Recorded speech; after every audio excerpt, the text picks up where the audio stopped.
revelação dos mistérios da redenção. E aí, meu irmãozinho, minha irmãzinha, tudo tranquilo, na paz? Espero e desejo que sim. E 2020, um ano de muita caminhada aí na fé junto com Deus nosso Senhor. Nesse início de vídeo, já quero lembrar você que se você não é inscrito ou inscrita, inscreva-se neste canal o mais rápido possível para que possamos chegar aos mil inscritos neste canal, beleza? Então hoje eu vou falar sobre a segunda vinda de Jesus. Cara, tem bastante pontos sobre isso na Bíblia, não dá para falar sobre todos os pontos sobre a segunda vinda de Jesus, mas dá para deixar alguns pontos claros, né, nessa questão. Por exemplo, o primeiro ponto a se colocar sobre a segunda vinda de Jesus é que ela será totalmente diferente da primeira vinda, que foi o seu nascimento, a sua encarnação, né? Quando o Verbo divino se fez carne. E qual é a diferença? Na primeira vinda de Jesus, no seu nascimento, ele veio para nascer, viver entre nós, pregar, realizar sinais, aí crucificado, ressuscitou, subiu aos céus, enviou o seu Espírito e prometeu um dia voltar. Assim que ele subiu aos céus, ele prometeu voltar. Ficou essa promessa. Ele na primeira vinda foi isso tudo. Na segunda vinda, ele não vem mais para nascer de mulher alguma. Ele não vem mais para viver entre nós. Ele não vem realizar sinais. Ele não vem pregar. Porque tudo isso ele já deixou. Ele já deixou tudo isso. Deixou lá escrito nas Sagradas Escrituras, nos Evangelhos principalmente, tudo que ele ensinou. E foi continuado por alguns apóstolos, foi continuado por São Paulo, né, nos escritos do Novo Testamento. Tudo que Jesus veio para deixar para a gente aqui na Terra. Então ele não vem fazer tudo isso de novo. Então, qualquer pessoa que se diga ser o Messias, mas que tenha nascido de mulher, venha pregar, venha querer realizar sinais ou não, todos esses são falsos Messias. Na sua essência mesmo já são falsos Messias, porque tiveram que nascer, viver entre nós. Isso aí já é uma evidência de que aquele que se diz Messias não é de verdade, né? E tem muitos, a Bíblia diz, a Sagrada Escritura mostra várias vezes que somos alertados de que as pessoas não apenas dirão, olha, o Messias está ali, olha, o Messias está ali, vão mais além. Algumas pessoas vão mais além e dizem, eu sou o Messias. Até mesmo o Messias no sentido cristão, porque tem Messias também esperado em outras religiões. Mas o Messias no cristianismo é Jesus Cristo, então ele já veio. Já para os judeus, por exemplo, o Messias não veio ainda. E aí é que eles correm um grave perigo, do qual eu vou falar daqui a pouquinho também. Então isso foi profetizado, as pessoas vão dizer, eu sou o Messias, né? Nós temos até aqui no Brasil um que virou até piada, que é o Henrique Cristo, né? Desde mais jovem, que ele vem dizendo que é Jesus. Mas eu não tenho certeza, mas muitas pessoas que vão à Terra Santa afirmam que até hoje tem pessoas que passam pela síndrome de Davi, síndrome do Messias, aliás. Ou seja, ela vai para a Terra Santa, vai conhecer Jerusalém, e ela acaba tendo a sensação de que ela é o Messias. Ela acha assim, poxa, eu já estive nesse lugar, né? Eu tenho essa missão, eu tenho que falar isso, eu sou o Messias. Então tem essa síndrome, né? Que é relativamente comum. Desde os tempos de Jesus, já existiam essas pessoas, até hoje também. Eu costumo ouvir relatos de que isso ainda existe lá pela Terra Santa. E fora, Estados Unidos, né? Também, o cara lá, o Jim Jones, se não me engano, também dizia que era o Messias e tal. Mas vamos à nossa fé. Jesus deu um aviso muito importante aos judeus. Quando ele foi rejeitado mais uma vez, em alguma ocasião, né, que quiseram pegar ele numa cilada, numa palavra, ele disse assim, eu venho em meu próprio nome, e vocês não me acolhem. Virá outro em seu próprio nome, e vocês acolherão. Então Jesus avisou que eles estavam renegando o verdadeiro Messias, que é ele, mas iriam aceitar um outro que viria em seu próprio nome. Então ele já profetizou que o anticristo, o falso Messias, ao que tudo indica, será acolhido, pelo menos por uma boa quantidade de judeus que estiverem vivos na época. Que isso serão, né, claro, sinais dos finais dos tempos. E o que acontecerá além disso? Aí vem São Paulo, dizendo que o anticristo será acolhido no templo de Deus. Qual é o templo de Deus por excelência? O templo de Deus por excelência é o templo de Jerusalém, que é o primeiro templo que Deus mandou construir, é o templo histórico e bíblico também, é o templo de Jerusalém.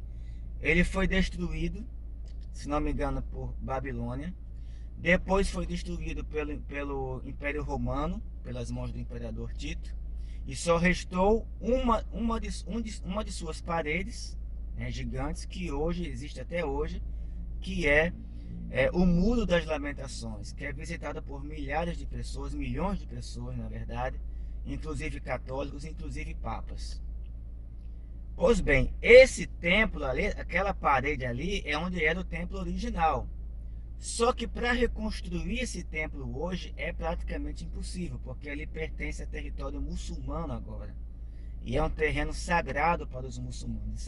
Sabemos que muçulmano, os mais radicais, não são de brincadeira. Ali é lugar sagrado. Então construir o terceiro templo ali é meio complicado, mas já tem judeus planejando construir um terceiro templo de Jerusalém próximo ao original.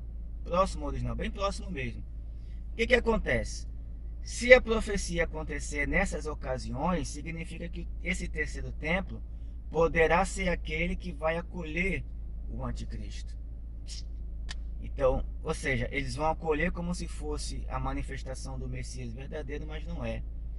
Então, a segunda vinda de Cristo também depende deste sinal. Haverá um grupo de judeus que acolherá o falso Messias. Mas também tem outro sinal, a conversão de Israel a Jesus Cristo.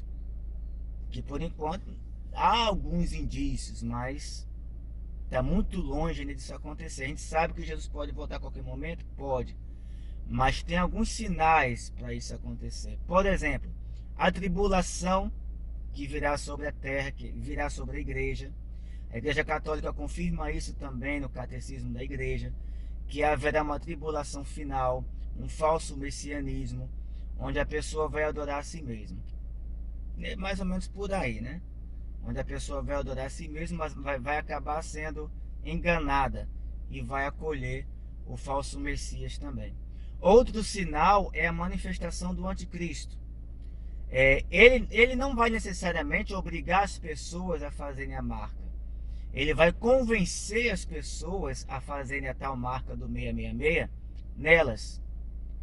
Como? Realizando prodígios, realizando sinais, né? Realizando várias coisas que somente um verdadeiro Messias poderia fazer, mas que ele vai fazer com o poder de Satanás. Ele não será Satanás encarnado, mas com o poder de Satanás nesse anticristo, ele realizará sinais, capaz até de fazer descer fogo do céu, né? Vai ser uma coisa que vai conquistar várias pessoas. A Bíblia diz que se os tempos finais não fossem abreviados, até aquelas pessoas que seriam salvas poderiam se perder. Olha só como é que vai ser o convencimento, né? Então, claro, aí quem ele não conseguir convencer, aí sim, ele vai punir, ele vai executar, ele vai castigar, ele vai levar à morte, como diz lá no Apocalipse. Também teremos sinais muito, muito diferentes sobre a Terra.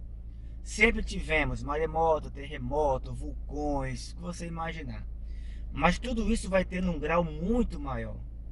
Como a Bíblia diz, que nunca aconteceram antes e nem vão acontecer depois. Então é uma verdade também que vai acontecer.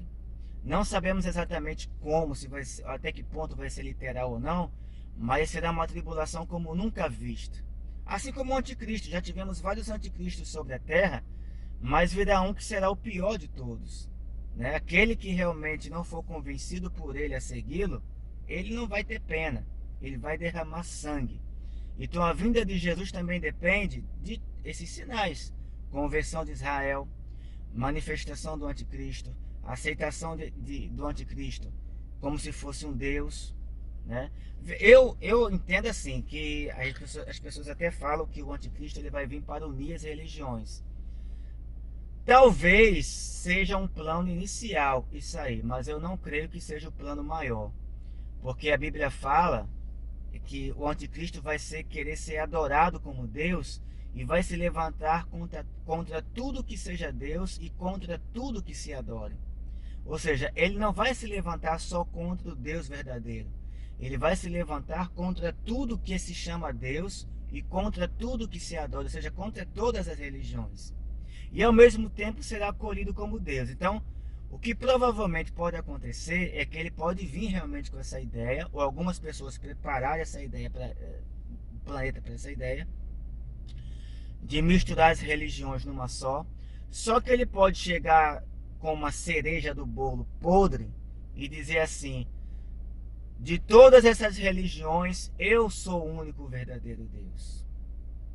Eu sou o Deus escondido nessas religiões. Esqueçam elas agora e adorem apenas a mim. Então, esse é o plano alto do anticristo, ser adorado acima de todo e qualquer Deus que possa existir sobre a terra. Outro sinal, a conversão de Israel, já falei. Outro sinal também é a ressurreição. A soltura de Satanás também. Satanás será solto. Os 1000 anos de paz, que é um número simbólico, que significa muito tempo. Teremos um bom tempo sobre a terra. Teremos um paraíso na terra, porém temporário. Não é para sempre, como as testemunhas de Jeová creem. Teremos um paraíso na terra? Sim. Durará quanto tempo? Biblicamente 1000 anos, mas não quer dizer que seja numericamente, literalmente, esse tempo. Depois de 1000 anos, Satanás será solto. E ele começará a fazer desordem sobre a terra novamente. Aí sim virá a ressurreição. Com a ressurreição, o julgamento dos vivos e dos mortos, né? Nós temos um julgamento individual, por exemplo, né? Assim que eu morro, eu já sou julgado, diz a palavra de Deus. Eu não fico vagando, não fico assombrando ninguém, não fico perdido no tempo e no espaço. Eu tenho um destino próprio, que é o julgamento. Dependendo do julgamento, é que eu vou para o céu ou para o inferno. Só tem esses dois destinos. Ah, mas e o purgatório? O purgatório não é um destino final. Ele é uma preparação para quem já vai para o céu, mas não está totalmente puro, não se arrependeu, não confessou tudo, por exemplo. Não confessou até o último centavo. Não se reconciliou com Deus, porque Deus é fiel e justo para nos perdoar, mas tem uma condição, diz a Bíblia: se confessarmos os nossos pecados. Se é uma condição. Se não confessamos, pecados ficam na gente, pequenos ou não. E não podemos entrar no céu simplesmente passando por cima desses pecados. Por isso que tem um purgatório. Então, o purgatório é uma preparação para o céu, mas destino mesmo só tem céu e inferno. Pronto, beleza. As almas condenadas ao inferno vão para o inferno, beleza? As que foram salvas para o céu, sim, já foram para o céu. Os corpos de todos estão no cemitério, bom e mal. Mas Jesus disse que na ressurreição, uns ressuscitarão para a glória e outros para a condenação. Que os bons e os maus serão ressuscitados. Então entenda que ressurreição não é um privilégio só para os fiéis de Deus. Bons e maus, desde Hitler até Madre Teresa de Calcutá. Desde Adão até o último humano morto na face da terra na vinda de Jesus será ressuscitado. A diferença é que a palavra diz: as almas que estão no inferno serão devolvidas aos seus corpos. Isso é ressurreição. A alma volta para o corpo. São Paulo diz também que quando Jesus voltar, virá com todos aqueles que são seus, ou seja, não são só os anjos, mas também aqueles servos que estão salvos no céu, voltarão com Jesus. Então essas almas dos salvos voltarão aos seus corpos aonde estiverem. E aí também a ressurreição dos salvos. Pronto. Ressurreição dos bons e dos maus, então voltarão à vida, e também estarão vivos aqueles que estarão vivos quando Jesus voltar. Então isso aí é o julgamento dos vivos e dos mortos. Mas Emerson, não já foi julgado individualmente? Sim, mas haverá uma prestação de conta, uma transparência que Deus faz questão de fazer. Ou seja, ele vai mostrar para todo mundo que já passou sobre a face da terra quem realmente foi para o céu e quem realmente foi para o inferno. Às vezes, por quê? Porque às vezes você pode pensar que fulano da igreja foi para o céu, pode não ter ido. Você pode pensar que fulano foi para o inferno, pode não ter ido. Porque o julgamento de Deus é só ele quem sabe. Então o que vai acontecer? Quando os maus ressuscitarem, receberão a condenação eterna de corpo e alma. Os salvos, quando voltarem, voltarão para o céu também, voltarão para o céu de corpo e alma. Então a condenação e a salvação serão confirmados na frente de todo mundo. Então você vai ver, por exemplo, digamos que eu fui para o inferno. As pessoas pensaram que eu fui para o céu. Quando a minha alma voltar do inferno, eu for ressuscitado no meu corpo e voltar para o inferno de corpo e alma, todas as pessoas vão ver, ó, tá vendo? Caramba, Emerson foi para o inferno, a gente pensava que não. Mesma coisa o contrário, né? Pensávamos que fulano ia para o inferno, caramba, fulano foi para o céu. Por quê?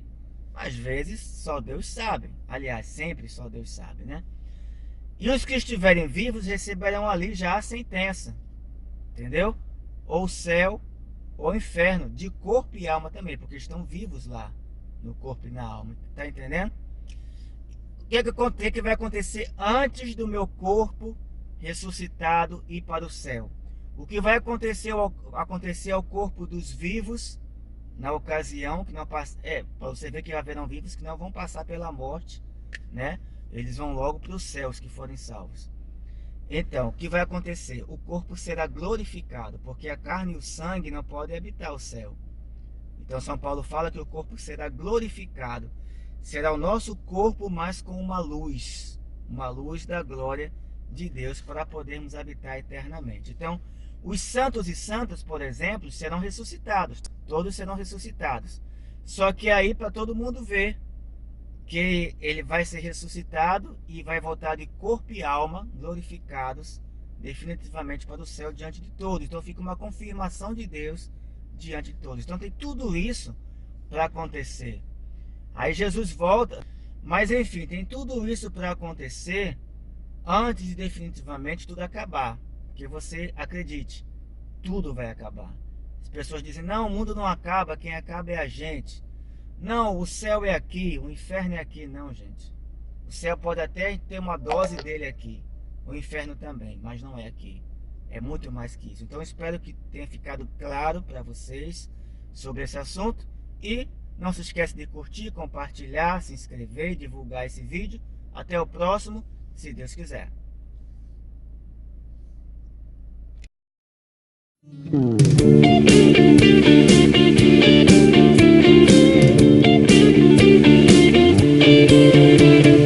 Revelação dos mistérios da redenção.